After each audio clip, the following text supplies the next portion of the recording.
Welcome into K-State Online. I am Mason Voth. That is Drew Galloway. Your eyes do not deceive you. It is also Derek Young. Here we are, Thursday, August 14th. We are less than a week out from when the three of us will be en route to Ireland. I guess, a week from now, we'll be getting ready to probably go to bed for our first day there. So. Yeah, it'll be like almost 9 o'clock there. I was watching. I sometimes watch shows, even our shows. Yes, the shirt you were wearing. Big Brother's watching. You had patterns. You were wearing like a striped shirt. Where did that come from? Yeah, I'm trying to go. Here's the deal. Did Bailey pick that one out for you?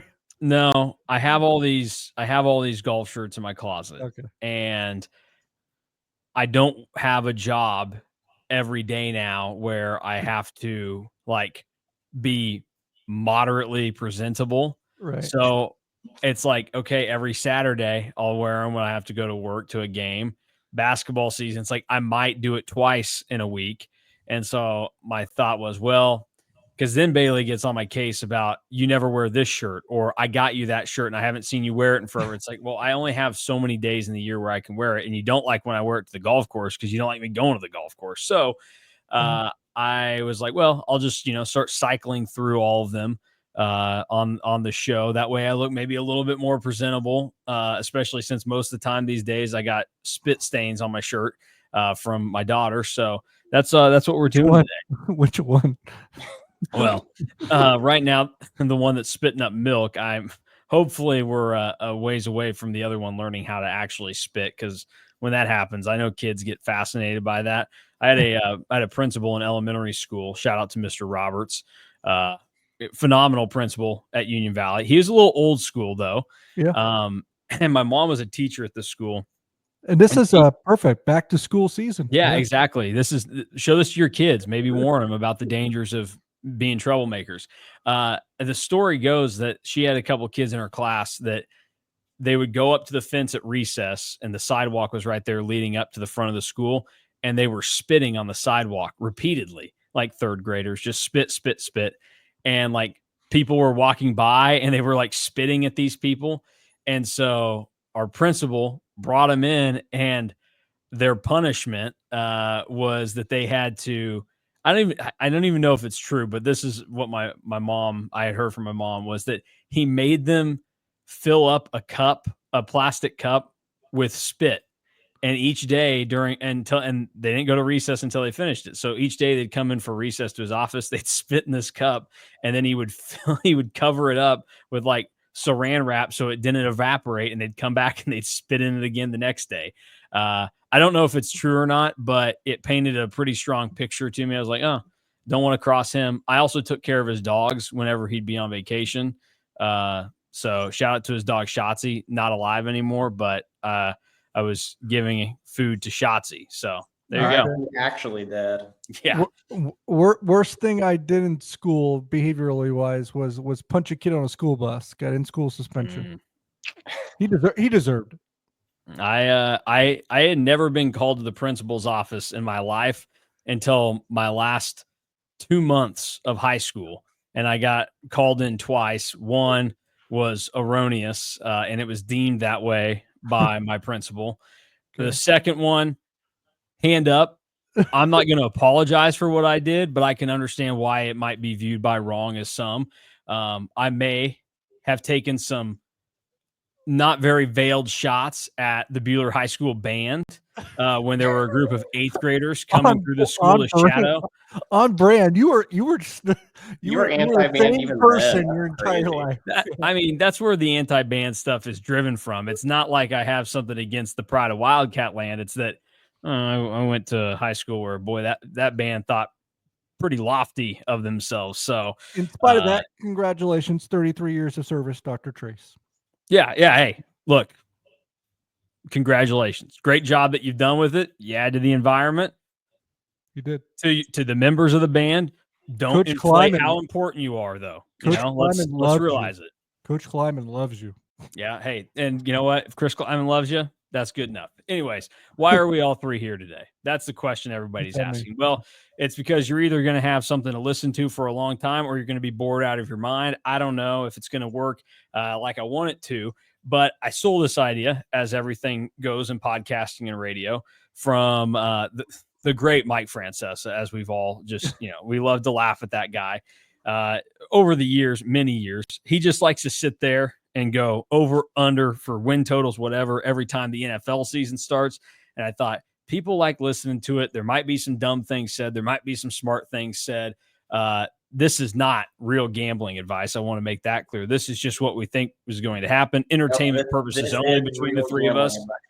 I don't know that legally we can say that, but don't say it, Drew. Just like the time that I was on The Game and Matt Hall and I were talking about Nielsen ratings, because he and I were hosting the show together. Nobody was there. Yeah, DY knows about this. and the first segment of the show ends. We were just joking around about like, oh, you can see the ratings going up right now, blah, blah. And kind of got a new one ripped on me by the GM because that's a big no-no. You talk about Nielsen on the air. That is bueno. The other no-no was talking crap on the band, I think. That was, I forget who that was. That might have been you as well. That was probably me as well. Yeah, no, that was definitely me. There were a few times where it was like, you're not going to have to sit out at all, but I was warned. No one told you what the boundaries were. You just discovered them. Yeah, which, is fine. Yeah.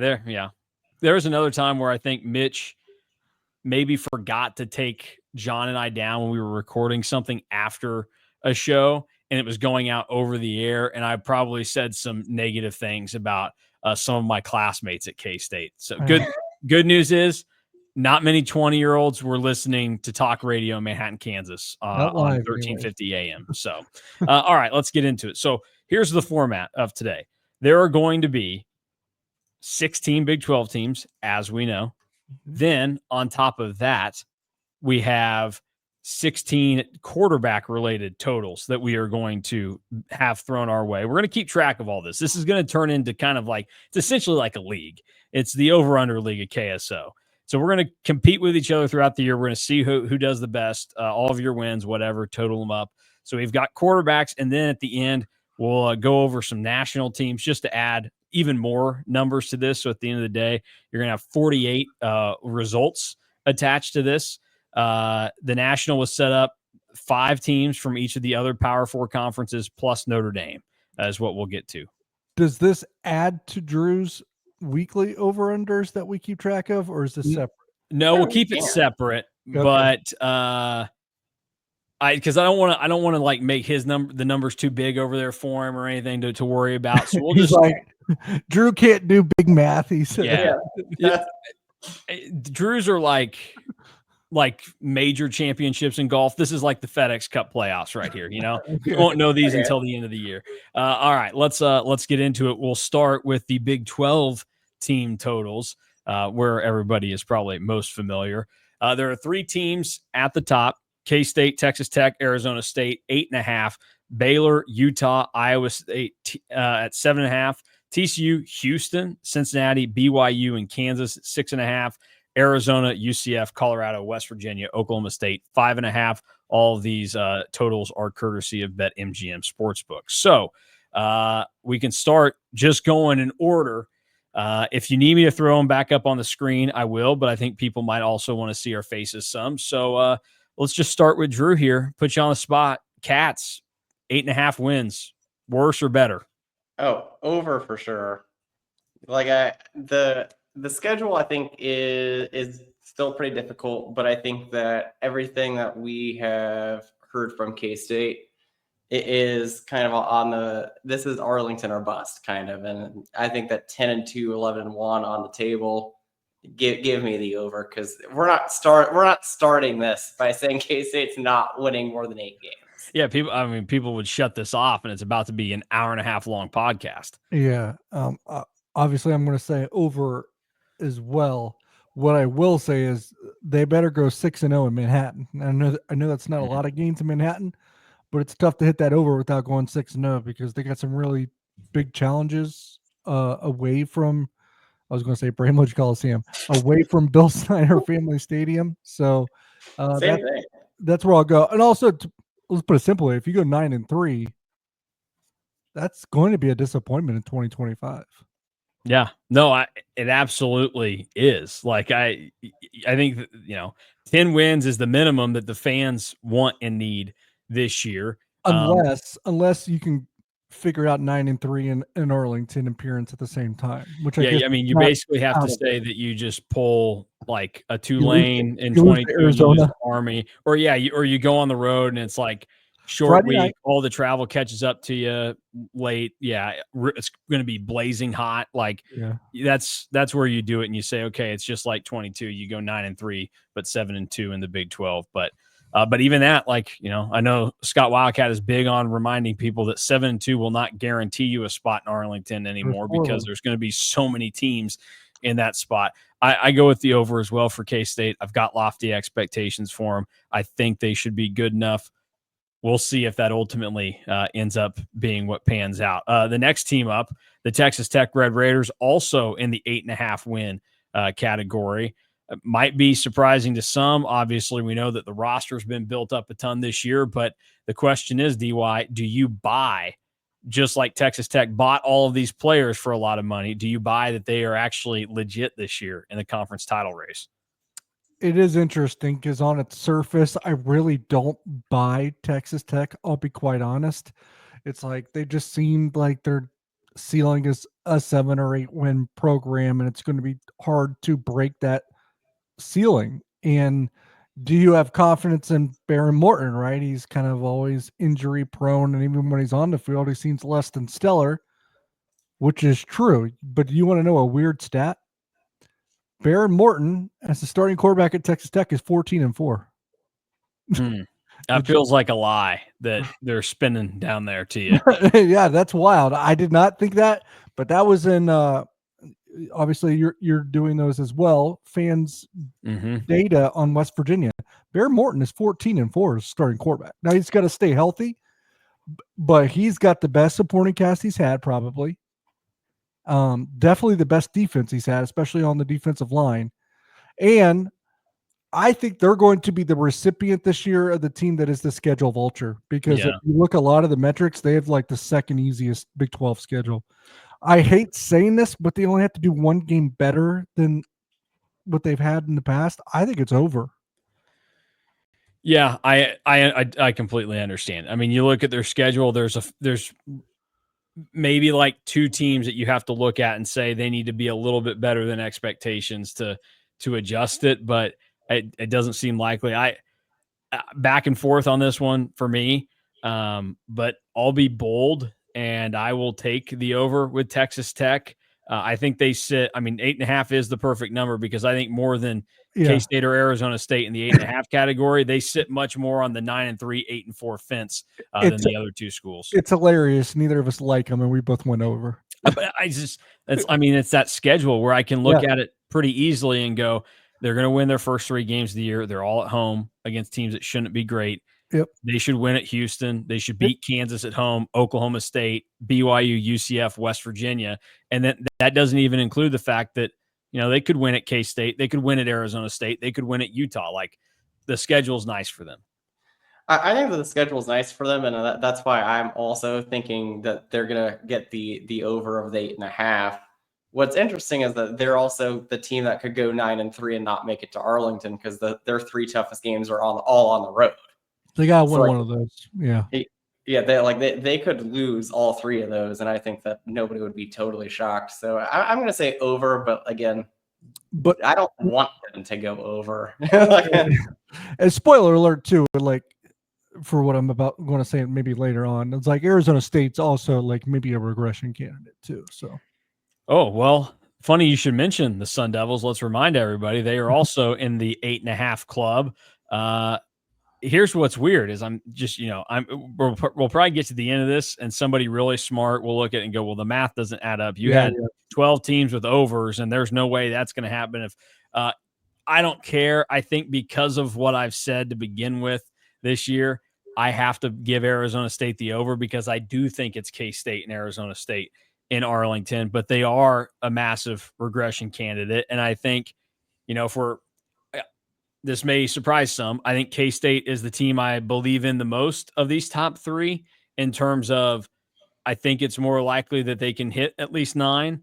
Tech, I said, it's a fence rider. I think Arizona State's kind of a boom or bust type of deal. I think that their variety is 10, 11 wins, or it could be, they could get all the way down to 7, because teams that perform the way they do last year typically do have a little bit of a drop down when you kind of jump up out of nowhere. And in addition to that, like the Cam Scadaboo thing is going to be interesting to see how they manage without him.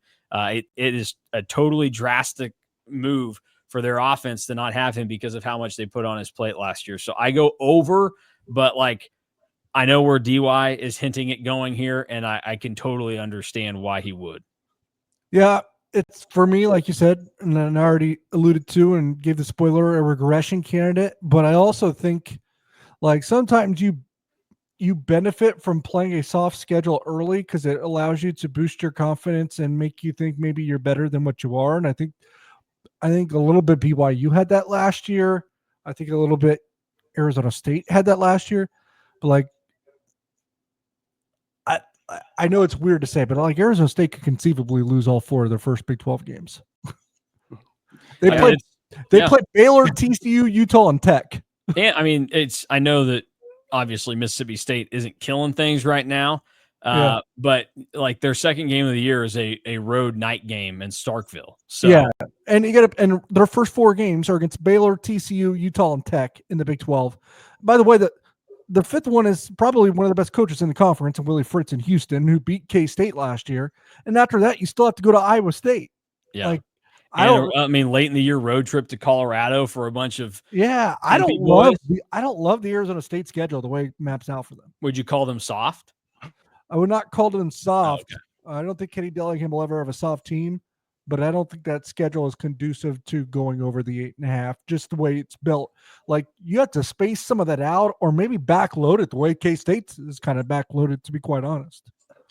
Yeah, that's why I'm on the under too. A lot of tricky games that I don't necessarily know if Arizona State is head and shoulders above the other team.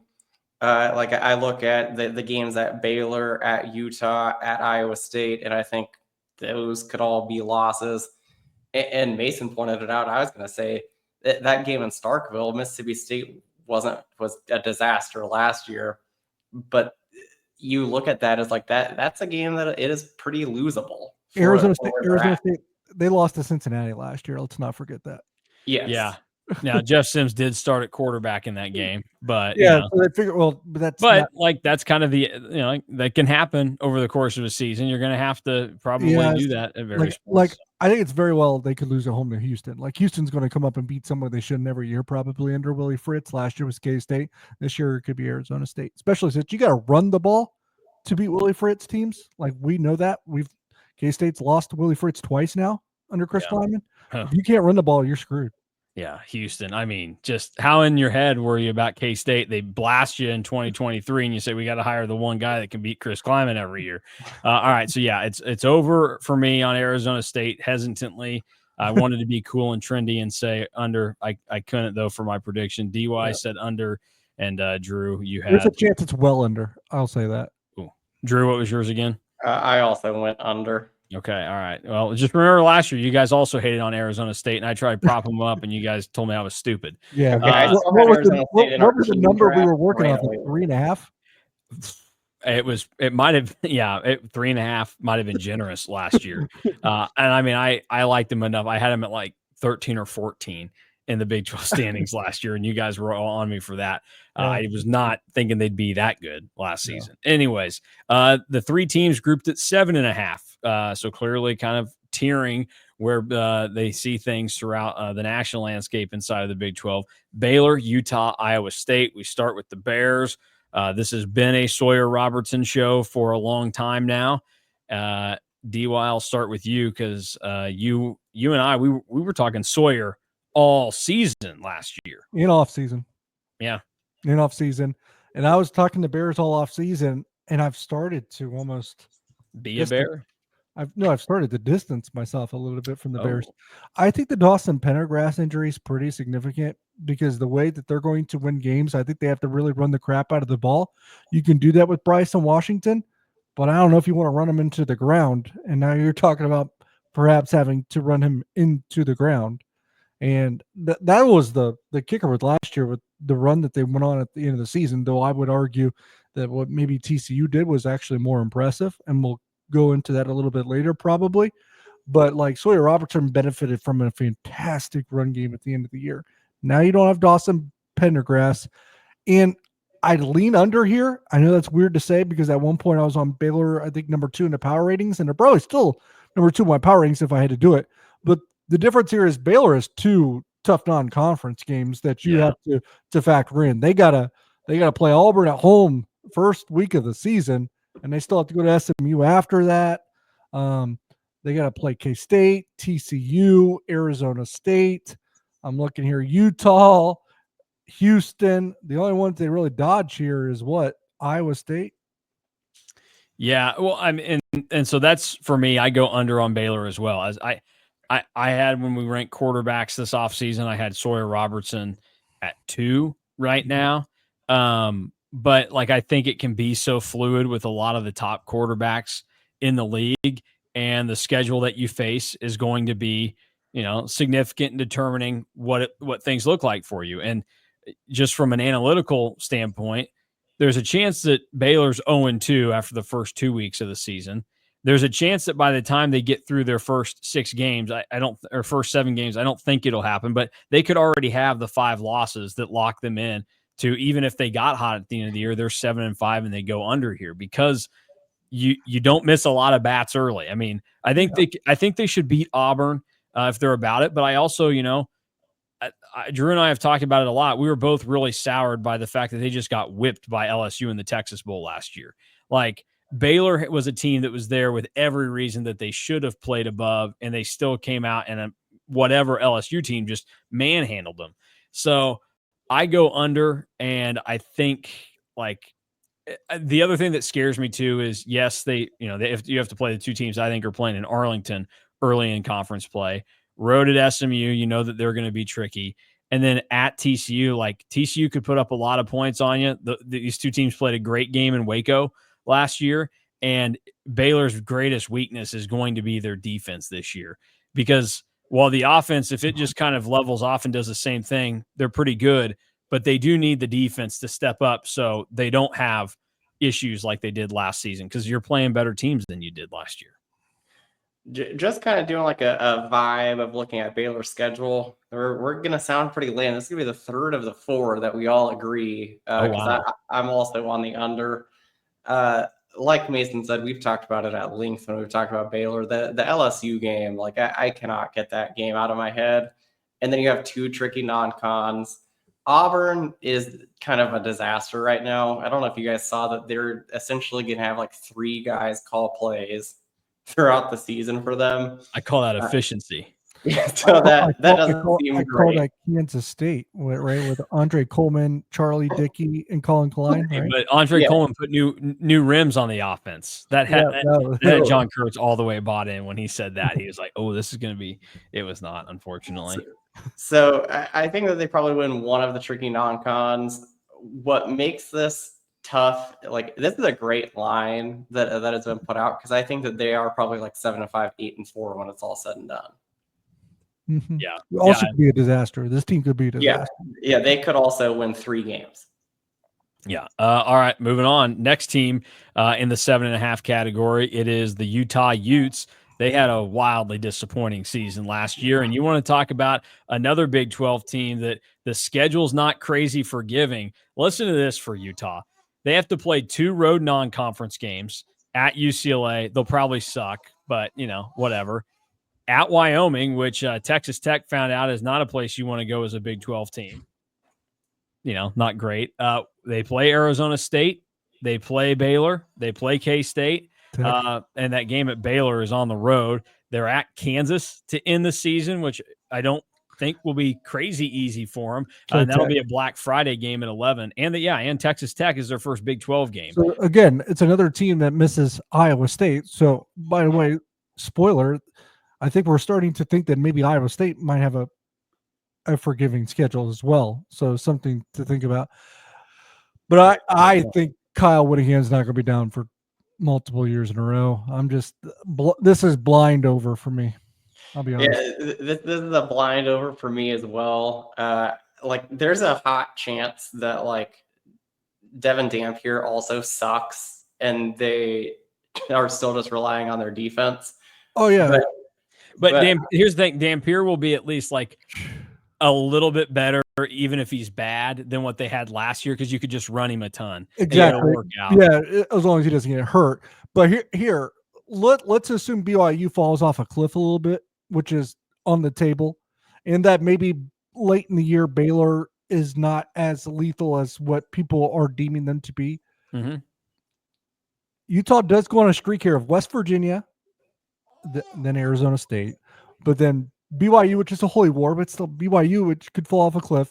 Colorado, Cincinnati, Baylor, them might not be great. Like that's a part of the schedule you can capitalize. Yeah. Yeah. I also just, if this really is Kyle Whittingham's last year, they're not gonna only win like 7 games. And I said that, but like it's Utah and Provo. That's probably throughout the records. I get it. Yeah. Yeah, I'll go over here as well. I think it may be over because they win 8 games. But I also look at it and I say, like, for a lot of the teams that they're going to face, I would put the road trips to Salt Lake City as the toughest games on their schedule, K-State included. I mean, that's the one game that I have pegged as a K-State loss already. So, I'll join you guys in the over. I really wanted to be different with it, but I couldn't find a way to do it. Let's say at UCLA, probably when you're the better team, 1-0. Cal Poly 2-0. At Wyoming 3-0. You play Tech at home because it is a home, probably 4-0. You go to West Virginia, you're a lot better than Rich Rod's first year Mountaineers, 5-0. If you could beat the Sun Devils, you are 6-0 going to Provo. And it's the Sun Devils at home. Yeah, I think they probably, just because rivalry and all this weird stuff, it seems like a game they'd lose at BYU this year. Yeah, you lose to that, but then you come back and you beat Colorado and Cincinnati. So yeah. All right, final team at 7.5. It's Iowa State. We obviously know who they're playing week 0 with K-State in Ireland. Then after that, they'll return home. They'll play South Dakota. Then their traditional Cy-Hawk game. They get it at home this year, although the last 15 years, they've been better in Iowa City than they have in Ames for this game. Road trip to Arkansas State. Matt Campbell loves road G5 games. Yeah. Well, just, remember not too long ago, he made that trip to, was it Ohio or somewhere, and they lost? Yes. Lost at Ohio. End of 3. And that fan was yelling at him for losing and that he doesn't have much longer. But after that, the schedule does get pretty favorable. Key games at home, Arizona State would be the toughest once you get past Iowa.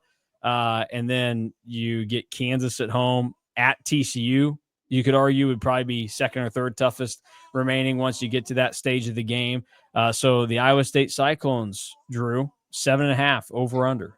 I want to see the world burn under.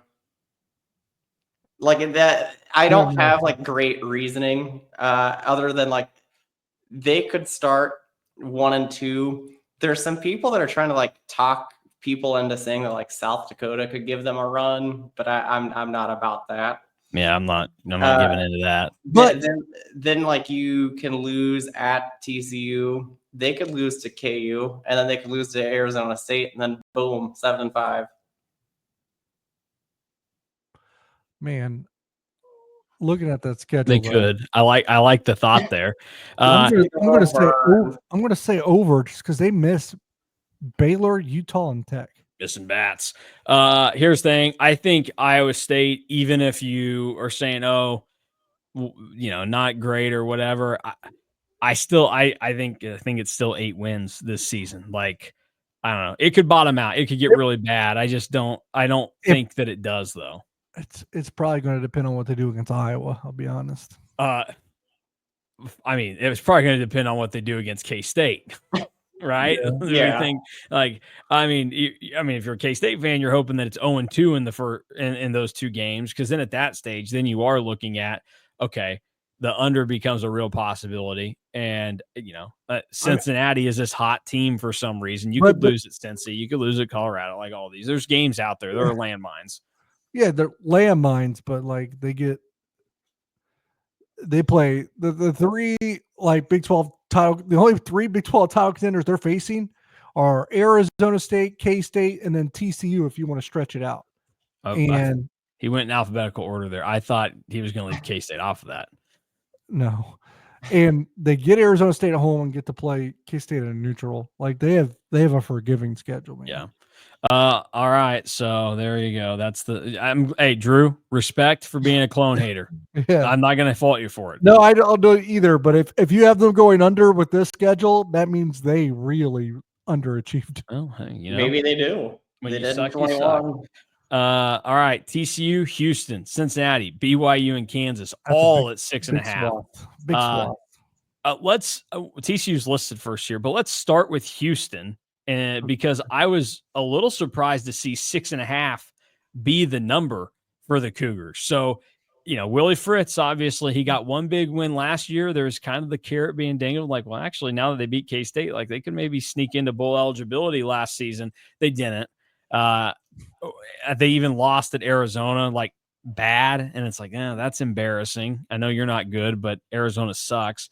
The schedule has its moments this year, but it's not the most, unnavigable thing, because the road trips, like they got two really manageable road trips that they could win at Oklahoma State and at UCF.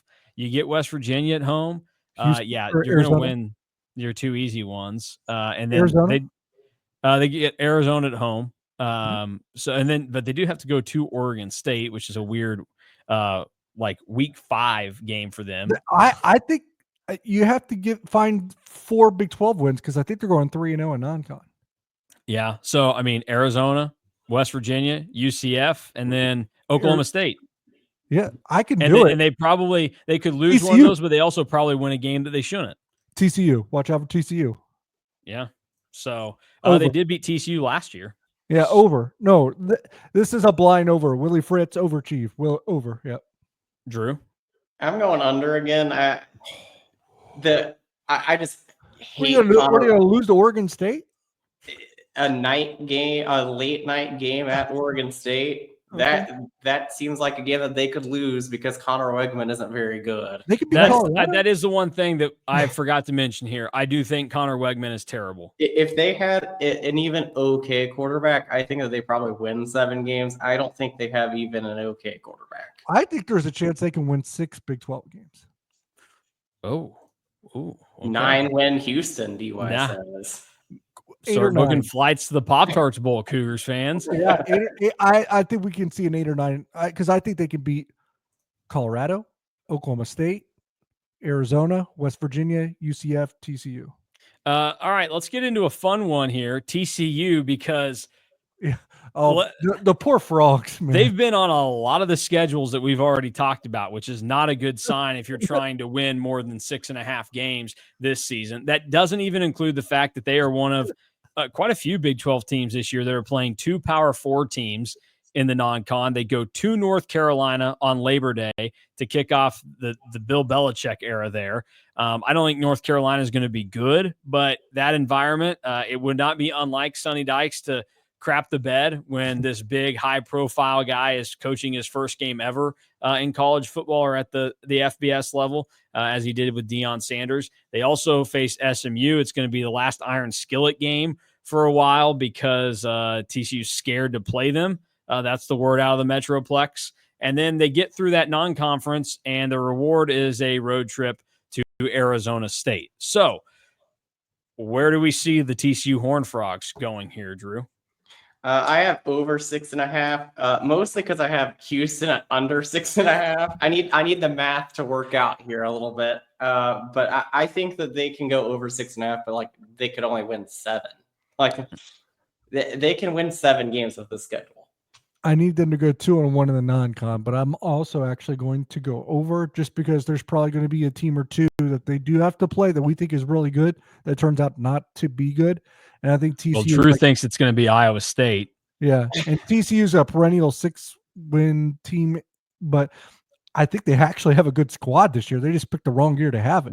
I think also, like, I'm looking at this, like, they can beat Cincinnati, they can beat BYU, they can beat West Virginia. That gets them to 3. They can beat Colorado. That's 4. You go 2-1 in the non-con, and then you beat either Houston or Iowa State. That's 7. Yeah, I'm just to be different because I want to hate on them a little bit. I'm going under, and because I mean, how quick? Well, I was going to say not very often do coaches that make it to national championship games completely lose their shine, but Gene Chizik and Ed Orgeron did it pretty quickly. So I would say that now. Those two guys won the national championship, which is maybe more impressive. I'm just going to go under here. I'm TCU is the biggest wild card, right, of the Big 12, probably. Yeah, I'm a Dykes denier. I think that a lot of the offense is empty calories with Josh Hoover. Like, congratulations, maybe your defense should stop somebody. And there's like a decent weapons loss for Hoover there. Now they replenished it a little bit. Like I like that they got Joe Manjack from Houston in the transfer portal. That's a Big 12 my guy for me. Yeah. But the schedule's really, really difficult. And I look at it and I think if ASU and K-State are my Big 12 title games participants, those are automatic losses. I think SMU might be in TCU's head. So I think they drop that game at home and it gets real nasty for Sonny Dykes. I actually think Colorado, as much of a Dion fraudster as I am, I think Colorado will be decent enough this year. I don't trust TCU, and You're I'm not going a Sonny to. Dykes guy.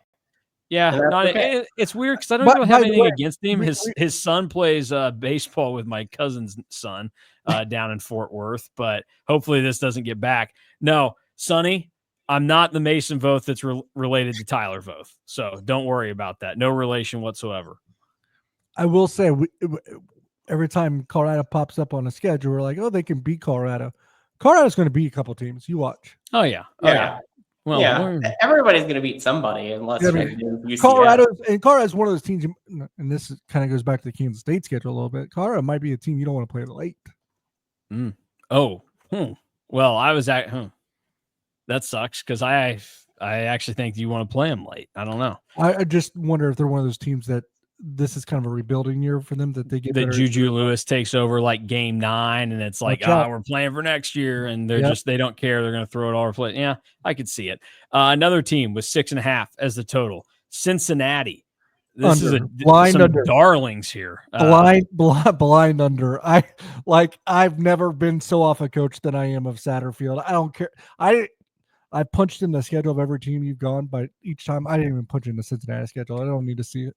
I love it. Under. I mean, don't we all agree? Let's be honest. Yeah, no, he's terrible. So I'm also going under. I mean, we could break it down. I'm not going. We don't even need to see a schedule. They could play Abilene Christian 12 times. I mean, all I need to really know is that they have a non-con game that I know they're losing because they're playing Nebraska and Kansas City on a Thursday night to start the season. And it's probably going to be a sellout because Nebraska is going to have 99% I would like to know. Cincinnati is listed as the home team here. Cincinnati gave up a home game to do this. Well, right? They were trying to play it like. Do we really want to talk about that? What Kansas State's done like in 21 and 25 with home games? Hey, okay. Geez, just come out and say you don't like Gene Taylor. My word. They were trying to play the game. Stanford 21. Iowa State 25. Okay, when's the last time K-State took a home game from Manhattan and played at a neutral field and lost? DY. True. I don't know. There probably is somewhere in there. Like what is the actual answer to that? I don't know. Drew is thinking on it for a second. I'm thinking back because like they won the Eddie Robinson Classic back-to-back years in like 02, 03. Probably when they went to Japan to play Nebraska in the early 90s. But was that a K-State home game, or was that a Nebraska home game? I doubt Nebraska gave up a home game. And actually, I know it's K-State because K-State, the story was that K-State had tried to go like a year or two prior to that. And I think maybe Oklahoma was the game that they tried to do over there. So it was definitely, K-State in that era. There was no football money floating around. Bill was probably just trying to do whatever he could. So yeah, I'm with you. Under there on Cincinnati, bunch of losers. Okay, BYU. These are some fun ones at 6.5. They lost Jake Retzlaff, who was probably a little overrated to begin with. This team was a little above their skis last season in terms of how the turnover luck went their way. I'll start with it. This is a blind under for me for BYU, and I don't even hate Kalani Sitake. I think he does a fine enough job there, but I think this is going to be a slide back season for them, especially with quarterback questions and the fact that I think they got a little bit lucky last season at different points. And they lost to some of their better defenders last year too, which is what led them to winning those games. So you had to find 7 wins here. And to be honest, I don't think there's a huge difference with or without Jake Retzlaff. So I'm not even factoring that in as much because I didn't think he was that good to begin with or much of a factor in the reason why they were 7-2 in the Big 12 last year. But I think there is a chance of 3-0 in the non-con. So that does narrow the margin here because all you got to do is beat East Carolina, Portland State, and Stanford. So I think Stanford's win total on – and Stanford loves losing non-conference games to Big 12 schools. Yeah, they do. And I know we're doing BetMGM here, and we have to. But like there's places where their win total is 2.5. I think Stanford. Yeah, Stanford's nasty. Yeah. So BYU bad nasty, not good nasty. And BYU plays at Colorado. Again, we shouldn't dismiss Colorado as being an easy win like we have, but there's a chance they win that. Go the next week, they beat West Virginia at home, and to go the next week, they play at Arizona, who might be the worst team in the Big 12. You're 6-0. I don't know. And then they lose all 6 games to end the season. Yeah, then you do enter a gauntlet where you play Utah, Iowa State, Texas. I really think that this is going to come down to those last 2 games at Cincinnati and UCF. Yes, I will say they can win one of those. I don't know about 2. I mean, BYU Cincinnati, that's going to be an electric 2:00 kickoff on ESPN. They'll beat UCF. I don't know if they win at Cincinnati. I'll say they go 6-6. Yeah, under. Under for me because I also think they go 6-6. Yeah, I'm a 6-6 under guy with them too. Oh, all right. Let's go. Let's go to our Lawrence, Kansas correspondent Derek Young. The Jayhawks. Yeah, KUDY. He thinks they're winning the Sunflower Showdown this year. So that's already 1 win for them. How many other wins do they get this season, DY? I'll be honest. If they're beating K-State, which as you know, I have them winning that game. I mean, just ridiculous. You add in Fresno State and Wagner. That's 3. At UCF, it might be the bounce house, but UCF's dog shit. I mean, I think KU is starting 5-1. And then, because they're going to win. They're going to beat West Virginia and Cincinnati home. Yeah. And I mean, like, I wouldn't rule out them going and pantsing Dorkwitz in Columbia. That'd be really funny. I'll pick Mizzou, but you're right. So they're going to start 5-1. I think they beat K-State just the way the circumstances end up in that game. But the funny thing is, like, they beat K-State. If you know what happens if they beat K-State at home, they're going to lose to Oklahoma State at home. Those are the fake middle fingers, folks. They're going to lose to Oklahoma State the next week if they do that. Oh, my gosh. The next week. They will. Because you know how big that win would be for that program? I know. That's just so not nice. Then they'll lose to Oklahoma State the next week, but they're going to beat Arizona, UCF, start 5-1, beat K-State and Arizona. That's 7 wins, 7-5. I think it's probably an over on KU. That's where I would so go. If you don't have them beating K-State, so you got to find one more game that I didn't. Yeah, which is not hard for me to do. It's probably Oklahoma State, right? You think? Yeah. That's. I mean, but I also I think that last Friday of the season where they're at home, 11 a.m. against Utah, I think they probably win that game too. Body clock game for the Utes. Yeah. And I just think, I don't know, like Utah by that time of the year, I think they'll be fine, but I don't think they're going to be. They'll know when they kick off they're not playing for a Big 12 title. And the Jayhawks beating the Utes could take K-State to the Big 12 title game. Here we go. DY wants to root for KU again. We just learned that. Am I not crazy in thinking that's on the table here? No, it is on the table. It is on the table. I'm on the over too, but I'm not picking them to win against K-State. And KU's replacing a lot, but Leipold's going to make them respectable as always, and there's opportunities on the schedule. Yeah. No, 7-5 they're a team that hard. they could be 3-9 or 9-3 this year, and neither would surprise me. Yeah. The only game besides, I know you guys will say it's K-State at home, but the only game I see like on their schedule, I'm like, you have probably next to no chance, is at Tech and Iowa State. All right. Let's get into the 5.5s. A lot of teams there at 5.5. They basically just gave this out to you if they thought you sucked, which is really generous of them to even give you 5.5. We'll start with Arizona. This is another one, blind under. Under. Yep. Okay, well, we don't need to waste any time on the Wildcats. UCF's also a blind under. Yeah, I'm in that same boat too. Okay, all right. So those two teams are terrible. 5.5 being the total for UCF is like disrespectful by the books. Like you're basically saying bowl team or not. They're not a bowl team.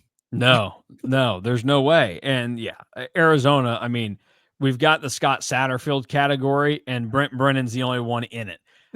So I think not even Satterfield. No, Satterfield, at least I think highly of him a little bit more.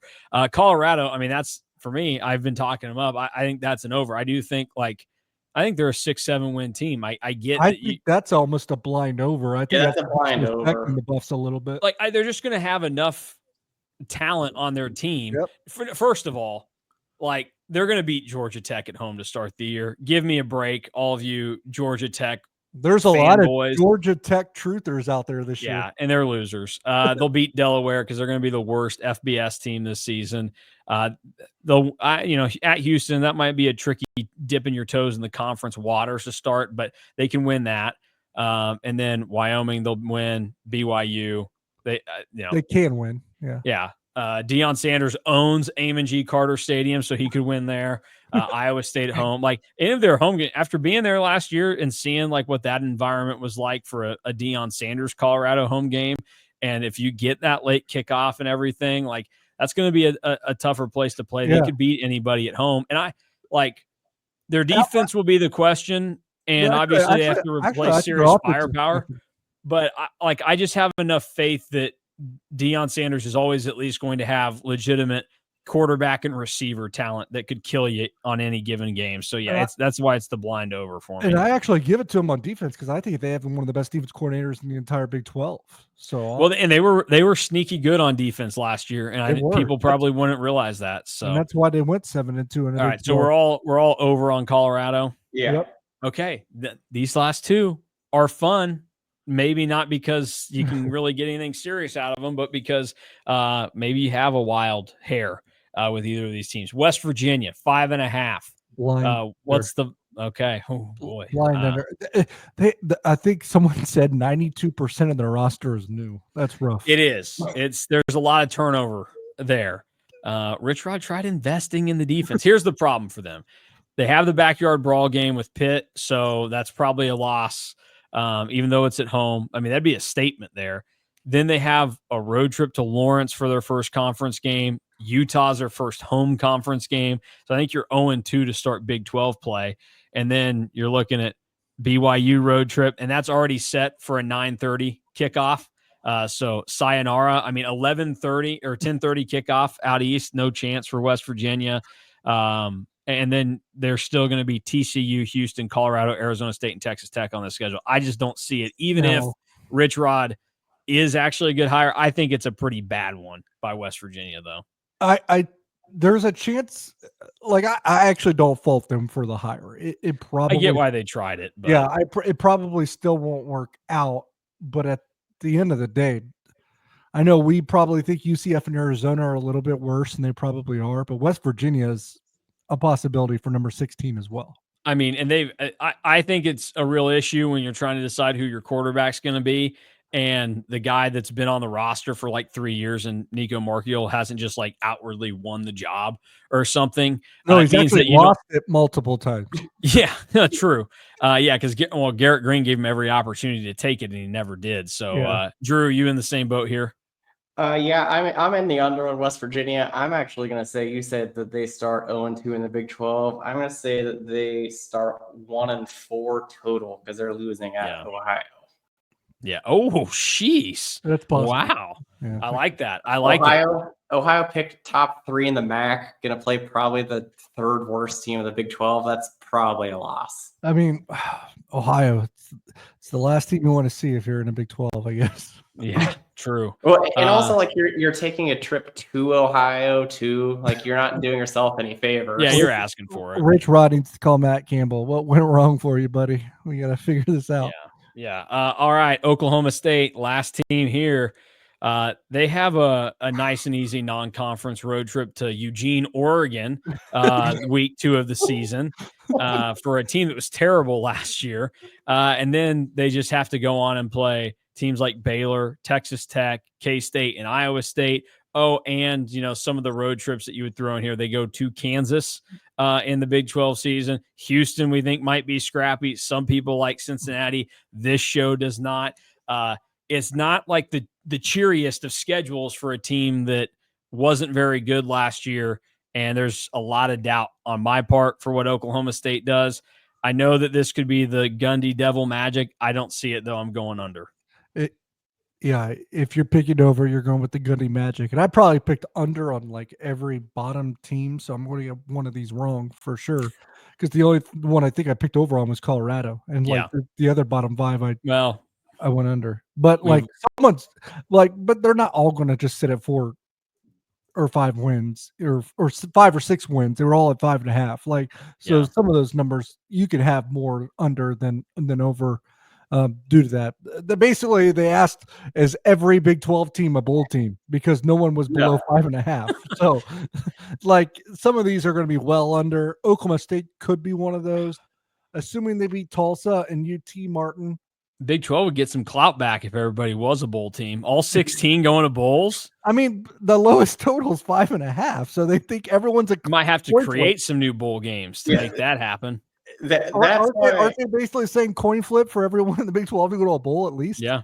That's why I think that you can still have Oklahoma State at the under, because I do as well, because some of these teams are going to win like 2 games. There's going to be at least 4 or 5 league teams that have less than 6 wins. Let's be honest. So and Oklahoma State should be one of those. Like, I'm not saying it will. Maybe Gundy Magic lives on for another year. But you got to find 4 Big 12 wins, even if they beat UT Martin and Tulsa, and I don't see it. All right, let's get on to the quarterbacks now. Everybody loves quarterbacks. I do. It's the best position on the field because they can do something exciting every time they touch it, unlike running backs. Drew and I, running the ball, it's like the defensive offense. Had that conversation with Drew yesterday. When you're Dylan Edwards on College Football 26 and you just throw it to him every time. Get him in the Wildcat. I tell you what, you run the Northern Illinois offensive playbook in that game with Dylan Edwards, watch out, game over. Anyways, BetMGM does not have player prop totals here. So somebody in this group had to come up with some on his own. That was me. So if you hate him, that's on me. Whatever. That's fine. We'll rip through these a little bit quicker. Maybe you can have some commentary here or there. Avery Johnson, over under 28.5 touchdown passes this season. It's an over for me. I think he's getting to at least 30. Over. He's getting 30 or more. A hair over. Yeah. Oh, okay. Well, I was already put a U by your name there. Baron Morton, 30.5 for the Texas Tech quarterback, because the Red Raiders should probably be slinging it a little bit this season. I actually am well under on this one. I know that sounds weird, especially if you look at the past Joey Maguire teams. You would think that the offense will be the strength of this team. I'm not sure it is. I love their defensive line, and I'm a little out on their offense. Drew? Under, because he'll miss sometime. Yeah, every Texas Tech quarterback does. I'm taking the under as well. Surprisingly, I mean, I get that they force-fed Taj Brooks, 500 yards on 2,800 carries last year. Only 27 touchdown passes for Baron Morton, though. So I'll go under there. Sam Leavitt, pretty similar touchdown numbers to Avery Johnson last season in more games. So where do you go with Sam Leavitt, Drew? Blind over because I have them at the under of their win total, so he might be throwing a lot. Okay. Blind under because I think he actually has more rushing this year because I think he has to account and overcompensate for the lack of Cam Scatterbo. Yeah, I mean, this tricky one for me because I think it'll be right around that same line, but I'm going to go under because I think some of the Sam Levitt shine wears off just a touch, and that gives a guy like Avery Johnson the chance to kind of slide on past him. Sawyer Robertson, 30.5 for the Baylor quarterback. This is your reputation's on the line here, DY, because you are a Sawyer guy just like me. He threw 28 last season, and he did it without starting the first 3 games of the season. This is over to me. One, because he did it without 3 starts last year. He came very close to this number, but I think Baylor is going to be fighting for their life in a lot of games because of the way that their season, the way it tracks the schedule, bears down on them. I don't think they're going to be running away from anyone. Game script's going to love Sawyer Robertson. I'm going to take the under here. I'm going to be a zigger when everybody zags. So Wow, you're basically Sawyer Robertson's adopted father, and you just said under. It helps that Dawson Pendergrass is hurt too. That's why I'm the adoptive father because there's no blood between me and Sawyer Robertson, so I can kind of kick him. I'm more like the stepfather to Sawyer Robertson. He bailed on him. I can kind of just get out of this thing whenever, and it's not like I'm attached to you. I don't want to have legal rights to Sawyer Robertson. I want to kind of renounce those. I'm also on the over for Sawyer because Pendergrass hurt. Schedule's tough. They might have to throw a lot. Yeah, well, that doesn't mean that he's going to put him in the end zone, Think about that. Devin Dampier, this guy, I mean, he'd rather use his legs. These are passing touchdowns, though, for the Utah quarterback. So it's at 16.5. If you want the historical reference, Devin Dampier has only thrown 18 career touchdown passes. He was a 12-12 touchdown to interception ratio last year at Utah. But how do we think Kyle Whittingham uses him this year, Drew? Under because number one, Dampier didn't throw it a lot or wasn't a very good thrower of the ball at New Mexico. Number two, Utah's offense isn't exactly air it out and throw it all over the yard. 16.5 still feels like super low, but he could end up with 14 or 15 rushing touchdowns with 12 passing, and then that's still not over 17 passing. That's right. That's not.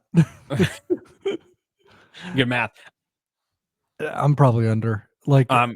It's a really small number, but I have a hard time thinking. I think Kyle Whittingham signed this kid to use him on the ground. Yeah. I'm going under as well. Rocco Becht, some people act like he is God's gift to quarterbacking in the Big 12, despite the fact that, his numbers were fine last season. He threw 23 touchdown passes in 2023, only 25 last year with all those NFL receivers that he was able to get the ball out to on 456 pass attempts. So does he improve his season total at all at 26.5, Drew? Under again, because I think he's going to use his legs more and has less proven wideouts. Over. He's not going to be in the lead as much as he was last year. I don't see this as a Big 12 title contending team, which means maybe more throw game here. And I know he doesn't have his NFL guys, but they still don't have a good running game. All right, let's move on to Josh Hoover, 30.5 set for him. He threw 27 last season for TCU as they kind of got hot during the stretch. Blind over. This one could could get closer to 40 than 30, I think. Yeah, I'm with the over here, especially now that they kind of know what they have, where I think it's just this is the offense. And they're going to be in so many nonstop shootout nail biters. Yeah, you could have set this at 40.5 and I still would have said over. Connor Wegman at Houston, 16.5. He's dealt with getting benched and injuries and other stuff in his career at different places. Now here we go with Houston. Is he even going to be the quarterback by the end of the year? That's why the number's at 16.5. I'm a Wegman doubter. I'm going to go under. Yeah, blind under. I'll go over. I'll say that Willie Fritz rides Connor Wigman's game management with a strong defense and figures it out. All right, Brendan Sorsby at Indiana, 21.5. Over. Blind over. Love that you said Indiana. Oh, shoot, yeah, Cincinnati. Yeah, I actually think Sorsby's okay. I just think everyone else at Cincinnati sucks, but they're going to be losing so badly in most games that he's going to throw it all over the yard. Okay, Drew? I'll say over just because I think they're going to suck and he's going to throw it. All right, I'm going under. I think he might be the most overrated quarterback in the Big 12. I get that the numbers looked fine last year, but I saw him with my own two eyeballs against K-State in Manhattan, and I thought this is the most disgusting football team I've ever watched. And maybe that's because his head coach is terrible. We've gone over that before. But I was like, this guy? Really? He's getting all this love. He had a QBR 23.6 in Manhattan last year. I'm going under. It probably gets close to that number, and I very well could be wrong. And they don't have Corey Kiner anymore running the football. But this is more of a me trying to go against the grain of the Cincinnati hype. Got BYU, Bear Bachmeier. He's all this hype surrounding him and everything going on. Yeah. I'm going to say blind under here, even if he starts all 12 games. 9.5, 12 games. Like, what are you talking about, DY? I was like, well, that guy just might run the ball 40 times. Okay. Yeah, I'm going to go blind under just because. I'm going to, again, zigging where zagging's happening. I'm going to go over just to be different. And just kind of try to steal one here and hope that something weird happens with, they're relying on. I don't think the options outside of him are any better than certain true freshmen. Type quarterback, so he might just run the ball 40 carries a game. So. Yeah, but I just think if he plays enough, 10, he could find it in some creative ways. So I don't know. I'll give it there. Noah Fafita, 22.5. He doesn't have his blanket anymore. T-Mac's gone. Are you skipping? Are you purposely skipping Jalen Daniels? Yeah, I am, I guess. Just forget about him, as we all would like to. I thought he graduated, to be honest. I didn't realize you could be in college that long. I just assume we're doing two at the same time here. Blind over on Jalen Daniels. I know that sounds weird. He loses. No, it doesn't sound weird. He basically Jayhawk Derek. He basically loses his entire supporting cast, but asking Jalen Daniels to throw 2 touchdowns a game, less than 2 touchdowns a game, I don't think he's asking a lot. Because if we're all being honest, he was pretty good in the last 4 or 5 games of the year. No, he was good. He fixed his turnover problems too. No, Fafita, I'm actually going to go over because I don't think Arizona's going to run the ball well, and they're still going to be behind a lot. Yeah, I'm with DY. I think Jalen Daniels can get to 19, and Fafita 23 on a team that's going to suck. He's going to just keep chucking it. I think that has to be one of the reasons that he stayed is that they said, oh, we're just going to throw it 50 times a game. Now, apparently Arizona's also going to play faster. So you'd think that he might be able to get there because it pays. By the way, that's the stupidest thing I've ever heard. We suck, so we're going to play faster so we can lose by more. Yeah. Well, it'd be entertaining if they played TCU this year or something. I don't think they do, though. No, that could be 70-0. I'll go over. Fafita might have it might be a 23-17 touchdown interception ratio or something that he has this season. It could get interesting. All right, let's I still love that Mason ignored Jalen Daniels again. Oh yeah, I guess this guy. Fine, whatever. I'll give him I'll say over. Because I do think they'll still throw it with him a lot. That's who you're going to want to ride. You're not going to want to run him as much.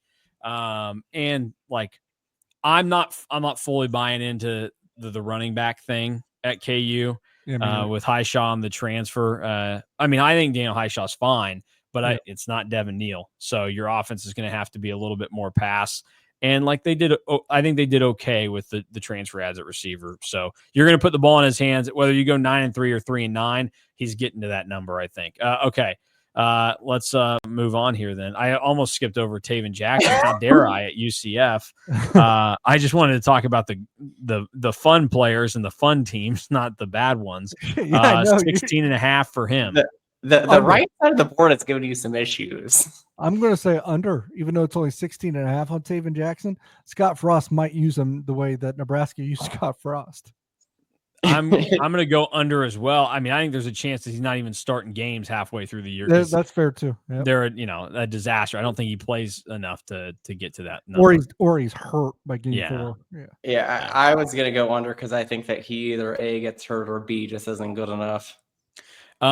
This may feel like a high number for Caden Salter. You go, well, he's more of a runner, but he does have a 32 touchdown pass season at Liberty in 2023, where he threw for almost 2,900 yards on just 290 attempts. We know Colorado likes to throw the ball. I think he will use his legs and scramble quite a bit, and that's going to be interesting now, seeing Colorado go from a quarterback that was basically stuck in glue in the backfield and couldn't run to now a guy that could run like a deer. I'm going to be weird here. I'm going to take the over on Salter. I just think that, Deion, as much as I knock him, I think he likes to have fun like me, and he just wants to call pass plays all the time. And he's got his NFL coordinator, Pat Shurmur, there. So, by the way, did you see the video that came out of Shurmur talking about, like, he just celebrated his 30th wedding anniversary, or maybe more than that?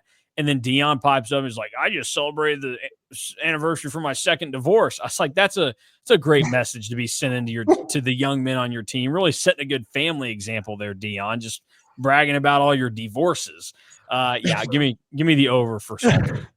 That's fun. Who, I don't know. He went to Liberty, probably divorce, probably not in the plans for him. I'm going to go under on Salter because I think Shurmur's probably going to lean into his legs even more. I think that's the only reason why you would start him for more than 6 to 8 games. And if you're not, he's not going to get 30.5 touchdown passes anyway. So I think there's a lot more ways for him to go under 30.5 than over. Yeah, blind under 30.5 feels big. Juju could be starting by game 7. And Juju could be starting, or at least be like splitting time, and that really cuts into 30.5. There is some chatter about that happening, like a 2 QB system. Oh, yeah. I don't think that's good for me. Win-loss record, if you're the coach that was bright enough to bring both of them to media days, you're probably the coach that's bright enough to use both of them in a lot of games throughout the year. West Virginia, over or under 2.5 quarterbacks start a game for them this season. Different quarterbacks. Obviously, 12 quarterback starts will happen this season, but over blind over. Yeah, I'm taking the over as well. 12 different quarterback starters. I think there's a chance that we might get 4. So. I do too. Drew, you taking the over here? Absolutely. Blind over. Okay. Similar question with Oklahoma State. Who starts more games, House Haney or Zane Flores? Not a similar question, but I could see 4 quarterbacks if it was a similar question. But I'm going to similar in the sense that you're not picking a touchdown number here. Yeah. But I think Oklahoma State could start 4 different guys too. I'm going to go Flores over. There's rumors about Haney already being hurt, so I'm going to Flores. Yeah. Okay. I'm going to say Flores, but I would say both start at least 2 games because both seem to be made of glass. Act like that's bold. They're going to start at least 2, baby. Did you realize that apparently is Garrett Gundy back or what? No. Gunnar Gundy. I think he's still slinging it for the Hornets in Emporia. But a Power 4 team wanted Garrett Rangel. That he's at Virginia Tech now. Did you know that? Yeah, that makes me go with the under on Virginia Tech. That's 6.5, I think. Yeah. We're not talking about Virginia Tech. Is he supposed to start there? I got no idea. Anyways, they love Big 12 backup quarterback transfers because didn't Kyron Drones end up there? Yes. Okay. All right. Now let's get into our national teams. We can go through these as well at a better clip. DY, your childhood team, the Ohio State Buckeyes, 10.5. Under, just because of first-year quarterback. Interesting. I'm going to go under as well. I think 11 is a lofty number for them to get to. They could go 10-2, but I think 11's that is hefty. You're asking to repeat what they did with Will Howard last year when they went to the national title, right? Yeah, and not everybody can be Will Howard. Actually, no, you're asking them to do worse. They were 10-2 last year. True. Yeah, you want them to do better than that. Drew, 11 is a lot, so I'll take the under just because of that. All right. The Fighting Alec Bussies, the Illinois Fighting Illini, they're high in the AP Top 25, number 12. The schedule is fairly easy. I'm taking over on them. Maybe it's because I hear Alec bad-mouthing Brett Bielema all the time, and I'm like, dude, your school's in good shape for what Illinois football is with Bielema. I think they win at least 8 games. It's one of the I'm looking at what I have actual money on for the national ones. In Ohio State, I did not. Illinois is another one that I stayed away from. I'd probably lean over, but I don't feel good about it either way. Well, the real telling game is their week 2 game is at Duke and USC. USC, yeah. And at Indiana, honestly, like that, you're going to get a pretty good idea in the first 5 games of the season for them, because they have 3 games that they either win all 3 or they could lose all 3, and it kind of sets the tone moving forward. Back half of the schedule is pretty light, though. Washington, Rutgers, Maryland, Wisconsin, and Northwestern. And I know, Purdue. and I know we haven't got to Drew yet, so I'll let him take on the Illinois. But the funny thing about the Illinois USC game, it's both ways, because like if USC wins that, they could legitimately go 10-2. But so you're going over or under there, DY? Over, lean over, okay. Lean over. Yeah. I'm going over because I think that they can win every game after the Ohio State game. Like they should be able to handle all those teams. All right, next up out of the Big Ten, Purdue. They struggled last year just a little bit. What do we think the Boilermakers have in store this year? Can they win more than 3 games? No, I got my doubts. Under. Actually, I'll go blind over just because the Barry Odom team will at least be tough. He's their coach, right? I'm not crazy. Yeah, Barry Odom. I think they'll at least be tough enough to pull out 4 games some way, somehow. So I actually go over here, but that's another game. I'm looking at. I have 20 bets on over-unders here for teams in the Power 4. Another that's a 3 for 3 that I don't really have real money on, but I would go over. Purdue faces 5 preseason top 25 teams. One of their non-conference games is at Notre Dame. They have USC and Illinois to start the year in Big Ten play, but there are some manageable ones out there for them. I'm going to say under just because I think it's I'll go over with you, DY. I just appreciate Barry Odom's style. Yeah. I think they go 3-9 and go under. Okay. Well, Iowa 7.5. Where do we go here for the Fighting Gene Taylors? Yeah, you picked a lot of the ones that are basically razor thin. Like you did a good job because I did a lot of these intentionally. Yeah, you did these intentionally, like the tough ones, because I didn't have an edge here. I'm going to probably zig when everyone's zagging. Everyone's zagging and loving the Iowa quarterback. All of a sudden, what's his name? Gronowski? Yeah. Where's the South Dakota State transfer. Okay. He's probably amazing. He lost at Oklahoma State last year, though. Yeah, but I will say if you pick Iowa to go 7-5, like how wrong can you be? Yeah, that's true. You look at the schedule. I mean, they have 2, no doubt about it, non-cons. Their defense will beat Rutgers. They'll probably beat Wisconsin. They'll beat Minnesota. They'll beat Michigan State at home. And then it's like toss-ups with that Nebraska, USC. I think Michigan State and Wisconsin. I think I'm gonna go. I think I'm gonna go under. I think I'm just gonna put it at 7-5 and say under.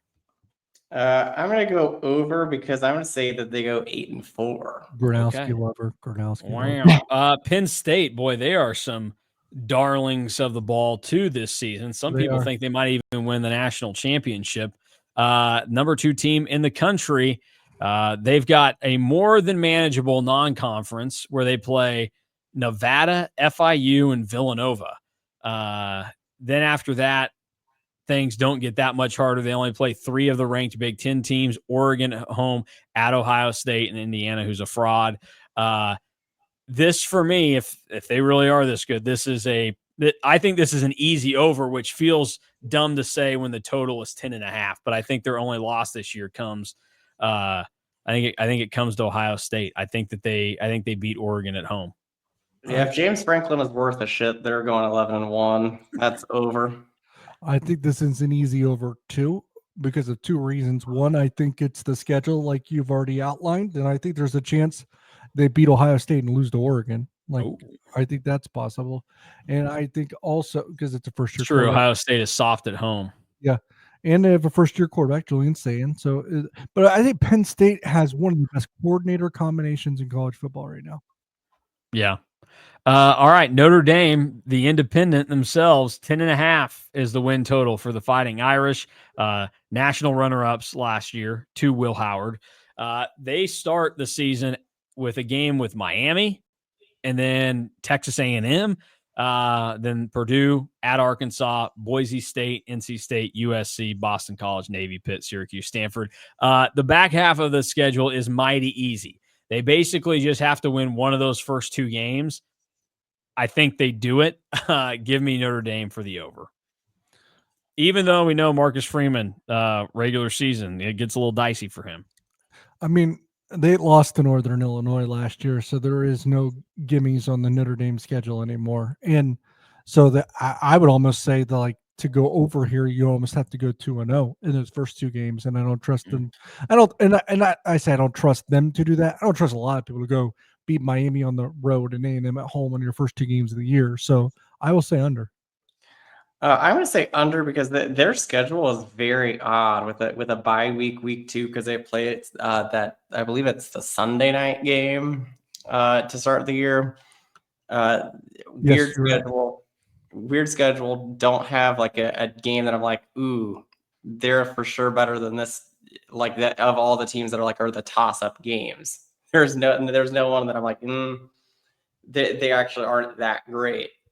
And then the weird game that I keep going back to on Notre Dame's schedule that I've been looking at, playing at Arkansas, even though I don't think Arkansas is going to be very good, feels like a game that they could lose. That does feel like their early season game where you're like, why are they losing this? But they are. All right, let's get into a team that is a full member of the ACC. Clemson, 9.5 is their total this season. They start with LSU, the number 9 team in the country.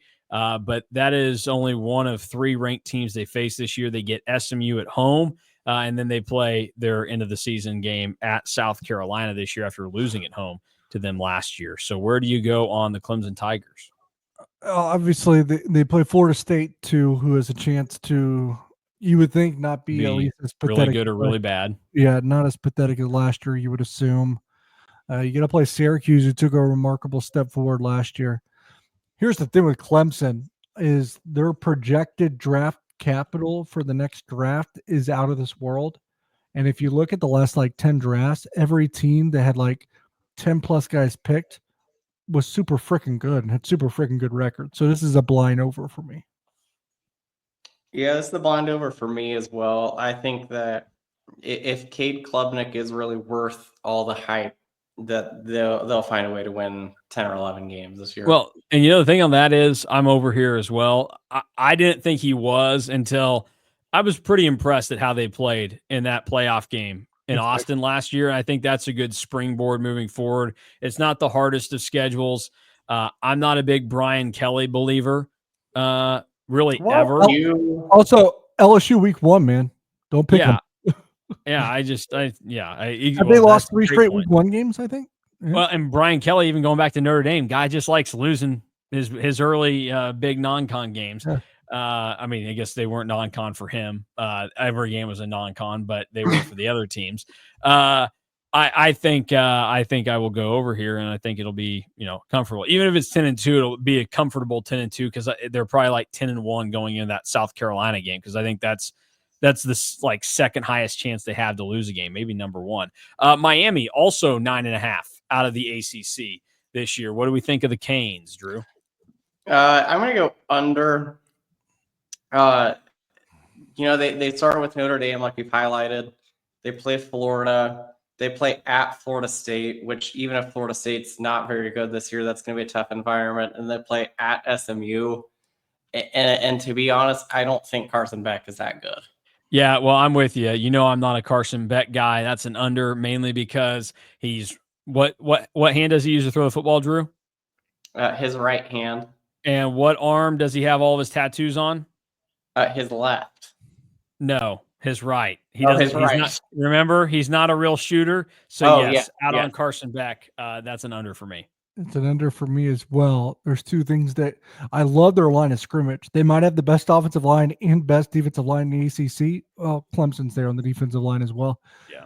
But like, it's hard to wrap my mind around Carson Beck as a quarterback and Mario Cristobal as a game manager coach in late situations when those one-score games Well, come. just think they had like 2 games last year with one of their best teams they've had in forever, and they should have lost like 2 of the games that they ultimately ended up getting wins for. I mean, which game was it that they basically had like the refs gave it to them? Was Virginia Tech. Yeah, I knew it was one of the Virginias. Yeah, like I'm out on Miami here. Another ACC squad to look at: Boston College, 5.5 for the Eagles. They got rid of locker room cancer Thomas Castellanos. He's now Florida State's problem. Also talking shit about Bama. Well, hey, I like the confidence there. I was a Castellanos guy. Then I was like, why is Boston College benching you?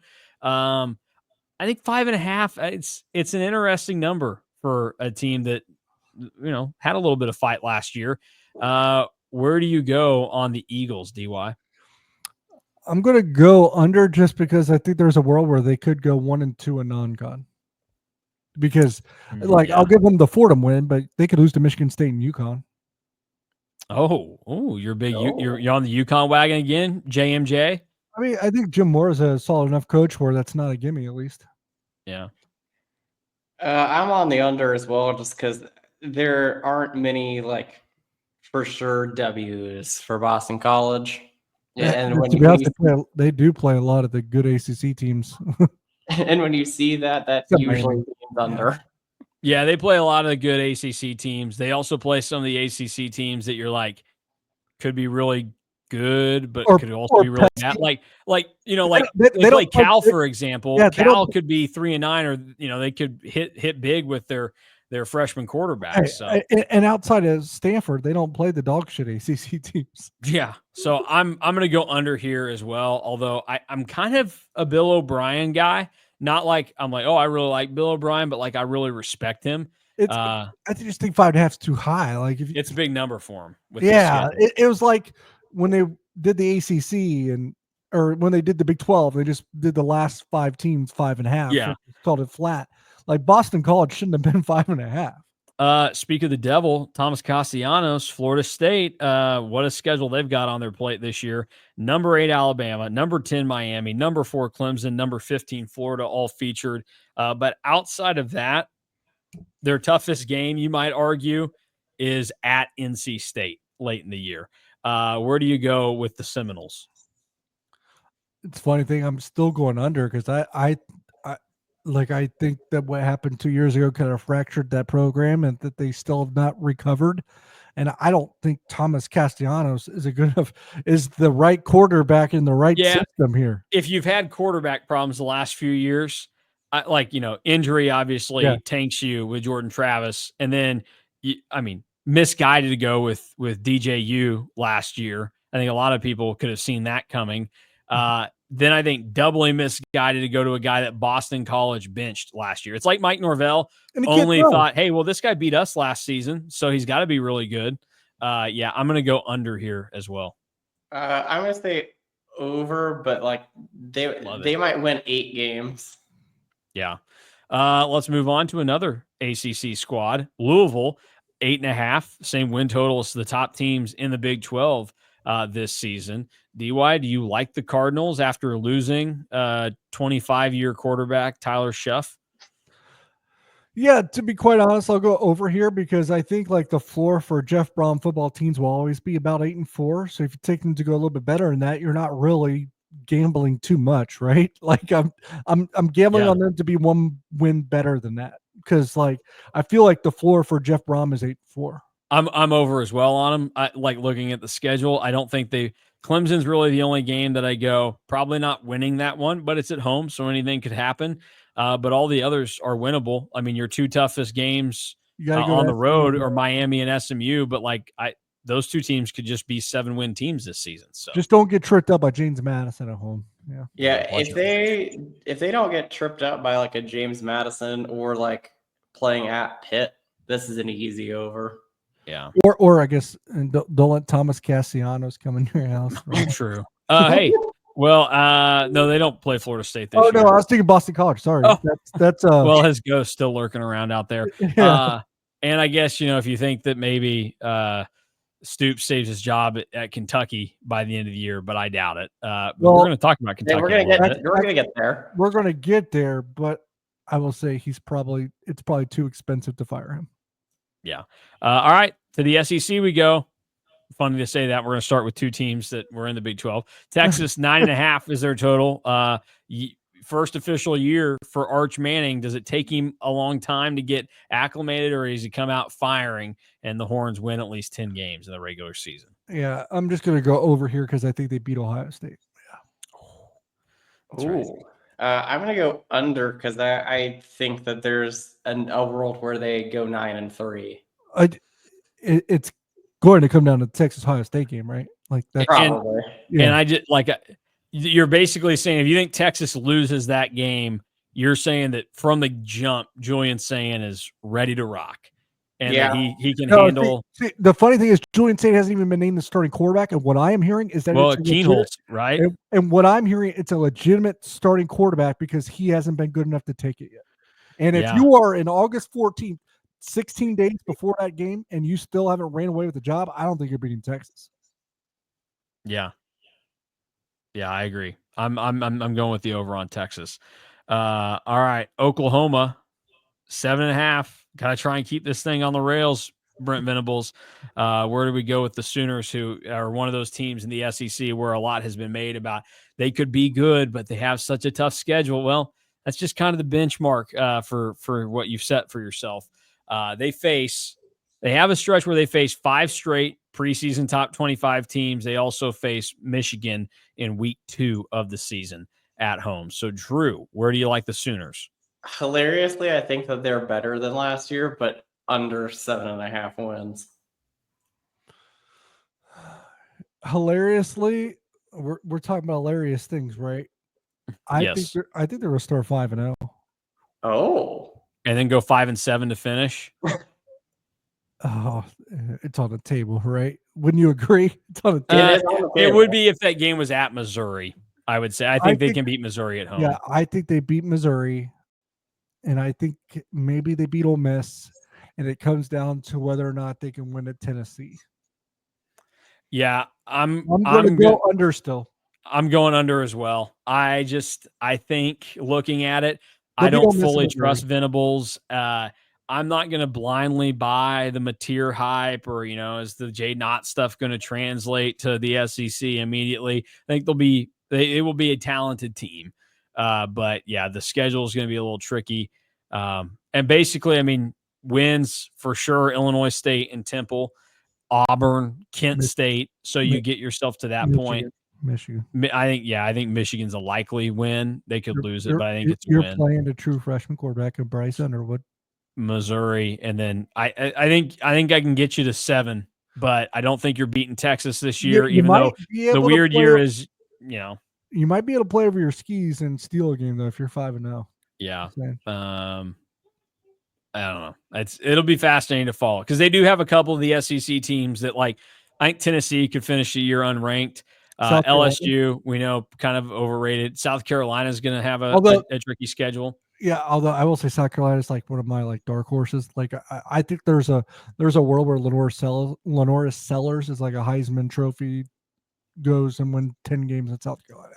All right, Alabama 9.5. Another one of these coaches that is going to be under the microscope in the SEC this year with Kalen DeBoer. Where do you go, Drew, on the Tide? Oh, what do you got? I said, what's up with their non-con schedule? You're playing at Florida State and Wisconsin. Oh, hey, what are you going to do? I'm going to go over because even though they play Florida State and Wisconsin, I think that they win both games in the non-con. You think they win both in the non-con?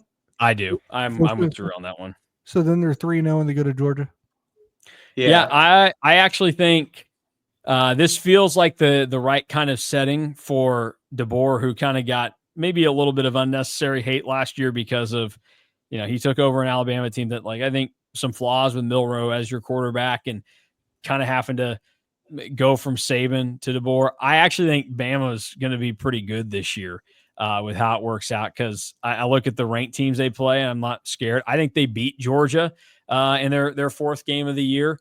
That'll be week 5 of the season, and that'll kind of announce them. Yeah, they did. And so, and that wild game that they jumped out to a massive lead, right? And then Georgia got back in and they still won. But I think they go on the road and win there, because I mean, Gunnar Stockton has obviously played on a bigger stage before, but I have faith in whoever ends up getting that job at Alabama, if it's Ty Simpson or whatever. I think they're going to be pretty good, so I'm going to go over. It's going to be Simpson. I got over. Okay, perfect. Vanderbilt, oof. I love to hate him. Blind under for me because I think Diego Pavia sucks, and I think that the national media treating him like he's some amazing quarterback, it really grinds my gears. So see you later, Diego. I think it's under. I think the world comes crashing down on him as well. Yeah, under. They actually have a relatively tough schedule. Like if they lose at Virginia Tech week 2, they're not making a bowl. Yeah. It's not an easy one for them. Basically, they need to beat Kentucky, Auburn, Missouri, Utah State, and Georgia State. That gets them to 5. And then Charleston Southern would be 6. Virginia Tech would be 7. But I think that they lose to some of those teams. I think this kind of falls back to Vanderbilt, and Clark Lee should be looking for exit strategies. Yeah, you're going to beat Charleston Southern, maybe beat Virginia Tech. That's probably pushing a little bit, but like you're not going to beat South Carolina. It just feels like a big karma bomb is coming. Although, I mean, the way that starts, they could start 4. Pavia and Vandy. All right, Kentucky closing things out 4.5. I just kind of want to throw some disgusting teams in here for everybody. What do we think about the Wildcats this season? Easy under. If his buyout wasn't so big, Stoops wouldn't last until Halloween. They're losing to Toledo week 1. Ooh. I'm going to go with the over. Okay. Just, when you try doubting a Stoops brother, they kind of come out and prove you wrong. I'm going to go over here, because I think, let me give you the path. I think they do beat Toledo. Get over yourself, Drew. They beat Eastern Michigan. Okay. You don't think they beat Ole Miss? They beat Ole Miss last year. We'll get into that. They'll beat Tennessee Tech. They'll beat Vanderbilt. That's 4 right there. So then it's like, you either have to beat Louisville, rivalry game. Who knows what could happen? Tennessee. Road trip to Auburn thrown into the mix there. Yeah, Tennessee at home is going to be a little bit weaker. Ole Miss, like you said, they beat them last year. I can spin this. I think that they have a little bit of this is like a Mike Gundy bounce back type of year for Kentucky. Year. I'm with you. We're both over. Boom. Baby. All right. BBN, Big Blue Nation, baby. Take that, Drew. All right, that'll do it for us today. We thank everybody for putting up with us. Oh, actually, DY, you got like 10 more minutes. Yeah. Okay. We're going to play Beat the Media Guide, introduce you to America's new favorite game show. You guys, this is going to be a little different. First time we got 2 people competing in it. We're going to go head to head here. Yeah. Start the music. All right, DY, do you know how the show works? I kind of got to. No, I don't, but I got to. I have an assumption. Okay, hang on. Let me find my piece of paper. No, actually, no, I don't. I mean, just my wife thinks that they come over here, people looking at houses, they're like, oh, you gotta have it all cleaned up. They don't care. You're still in the old house, huh? Yeah. That's great timing. We will move the day before the UCF home game this year. So that's gonna be a fun stretch for me. All right, how it goes, we pick a random category out of the K-State football media guide, and you just have to try to name all the people on here. But since there's 2 of you, you guys will go back and forth trying to name whatever category it is. And you'll just try to rack up the points until we run out of them. So it'll be a little bit more fun today. Give some people something to fight for. Throw out any kind of offense, defense, special teams. What do you want here, Drew? We're going to have DY pick. It's his first time. Well, there's another element that you have to pick, dude. Okay, well then we'll do an offensive one. Okay. DY, do you want it to be a team category or an individual category? If it's a team, you have to either sometimes give me the opponent or you have to give me the year. If it's an individual, you have to just give me the name of a player. Individual. Okay. All right. Let's see here. This is gonna be a little fun one here. A lot of names on this list. So that's gonna give us a good back and forth to start. Then it's gonna get down to kind of a tough time. I will give each of you 3 strikes to work with. Okay. So once you get to 3, you are out, and then the other can go until they've either won the game or they can just call it quits there, or if they want to show off. Can you name me the 33 career 1,000-yard rushers in K-State football history? DY, you are the guest, so you get to go first. Deuce Vaughn.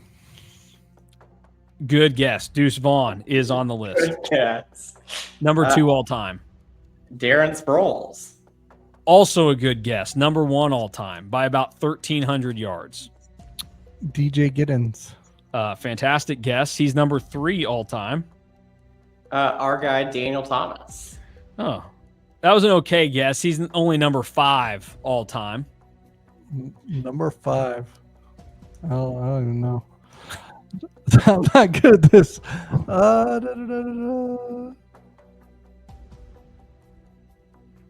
I'm not really good at my K-State running back history.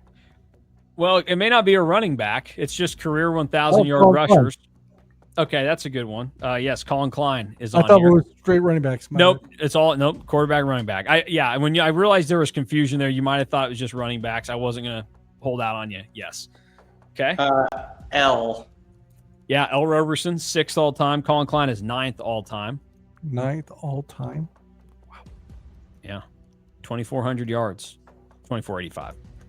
All right, back to DY. 3-3 currently. Oh, no. Yeah, you like the music? I don't mind it. I'm trying to think of guys. I remember watching guys that all you talk about a lot. John Hubert. Oh, guess what? He's on the list. Number 4 all time. Okay. 4 points. Michael Bishop. Hang on. Consulting. I was updating the scoreboard here. This is high tech we have going on here. Michael Bishop is on the list. He makes it by about 314 yards. So 23rd all time for Michael Bishop. John Hubert is 4th all time. Oh, If wow. I didn't say that. Where am I at here? What about Alex Barnes? Great guess, Mr. Young. Alex Barnes is on the list. He is 7th all time. That gets you to an even 5 points. So this is where, do we get to know who all has been guessed like later on in the game? No.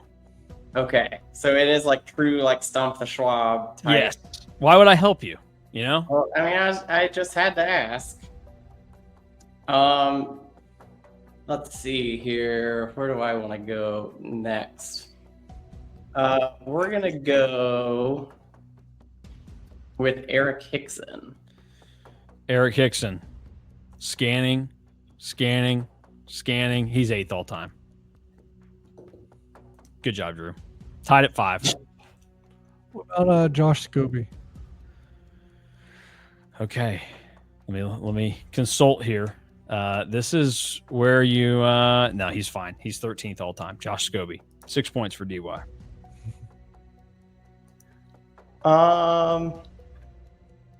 So Josh Scobie was the last guess. I'm gonna go absurd one that I just thought of because again, just doing the quarterbacks list. Daniel Sams. Drew Galloway. Phenomenal guess. Daniel Sams is on here. So that's 6 points. You guys are both tied again.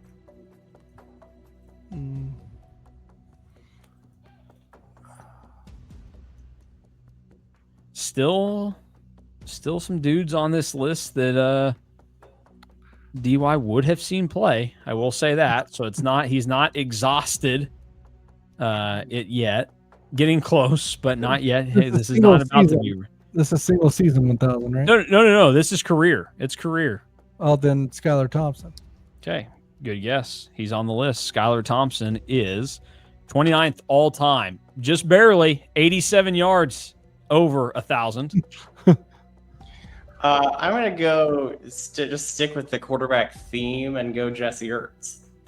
Yep, Jesse Ertz on the list, 22nd all time, $13.99.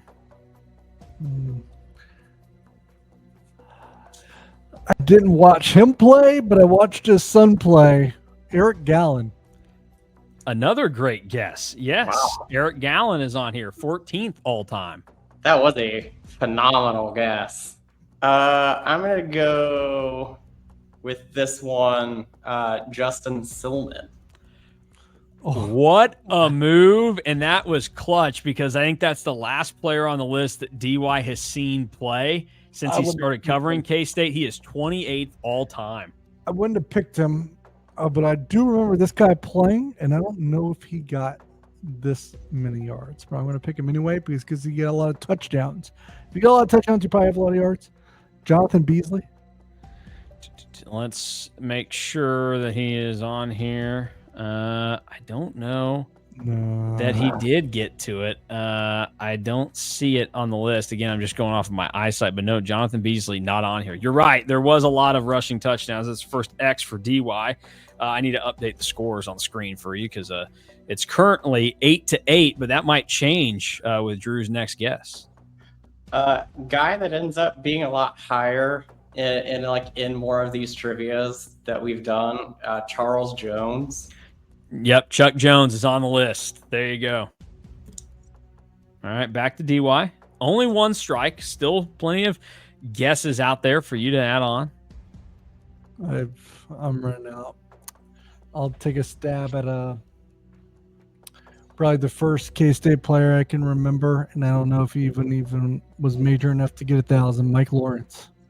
That's a great guess. Number 10 all time. You guys have gone through the top 10 now. 22.65 for Mike Lawrence, and DY has even things up. Yeah, one more. Now I'm gonna go. I'm gonna go. I don't know if he played in enough games, but Thomas Clayton. Let me update DY's score on the screen and then consult. We are looking. No, incorrect.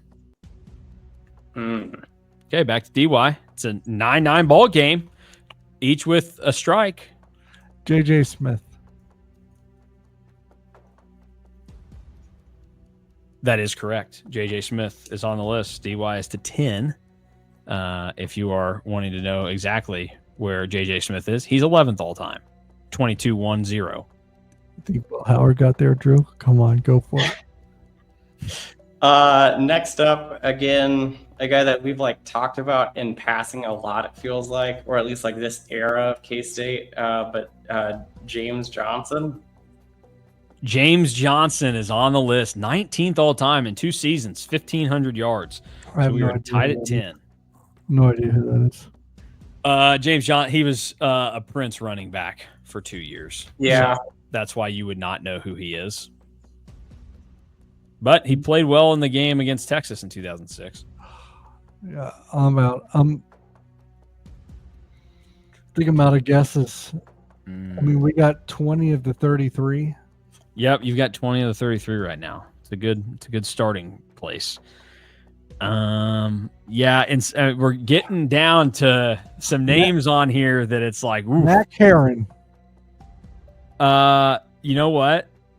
That would be a great guess, as some would want you to believe when we did running back Mount Rushmore's, but he never ran for 1,000 yards in his career. That's your second X. Screw up. No, just kidding. For the Kansas State legendary followers, I was not meaning Mac Heron is a legitimate scrub. Don't get mad at me. Scrub of a Okay. guess by you, I guess. Yeah, he only 877 rushing yards in his career.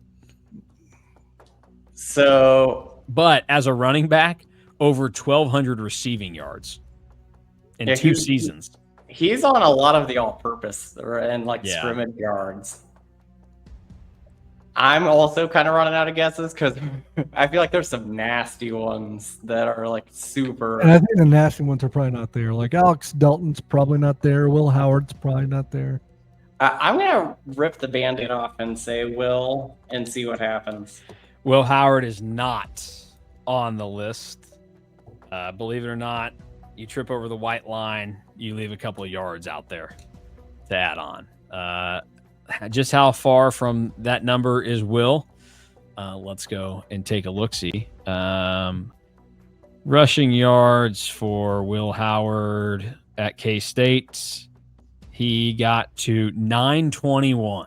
So he was close, but no cigar. So back to DY, both with 2 strikes. Feels like whoever gets the next another question right is the winner, as things are running low here. No idea.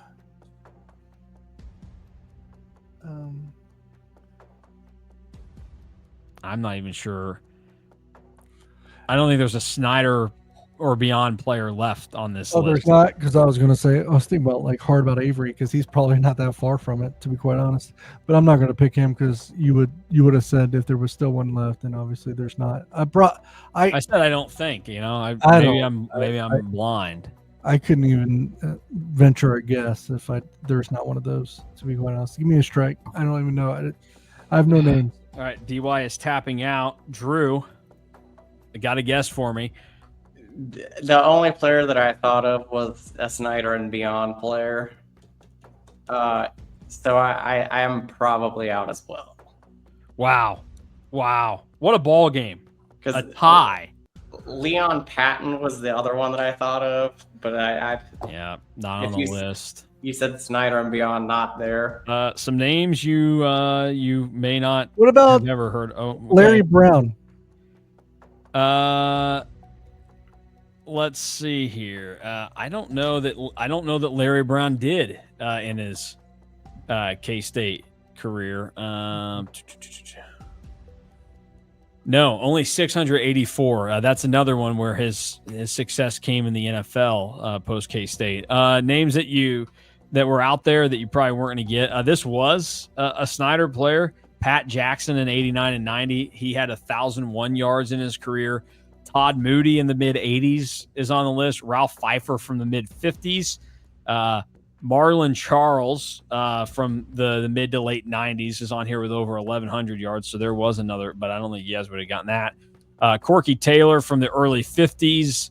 Matt Green from the late 70s. Don Calhoun, early 70s. Bill Butler, not the Royals designated hitter, but a 1969 to 1971 cat. Roosevelt Duncan in the late 70s.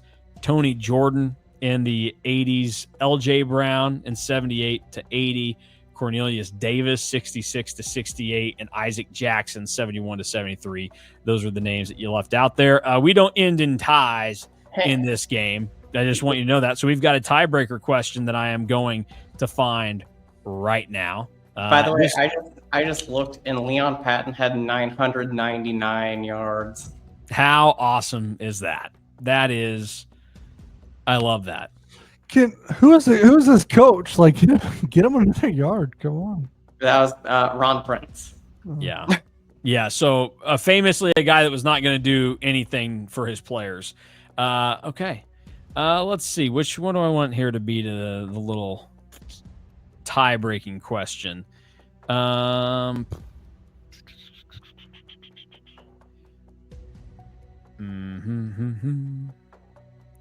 Just trying to find a good little nugget that's tucked away that's not a big, long list that we might use in the future. This is where the game kind of falls apart with Beat the Media Guide, as some might be figuring out. Okay. We're just going to play. We're going to play a closest to here. So somebody's got to win this one. Okay. You can go over. That's fine. In 1969, Lynn Dickey attempted the most passes ever in a K-State football game. How many passes did Lynn Dickey attempt? I just flipped an imaginary coin. Drew has to go first with his answer. So we can go over. You can go over. I put 57. Okay. DY? 64.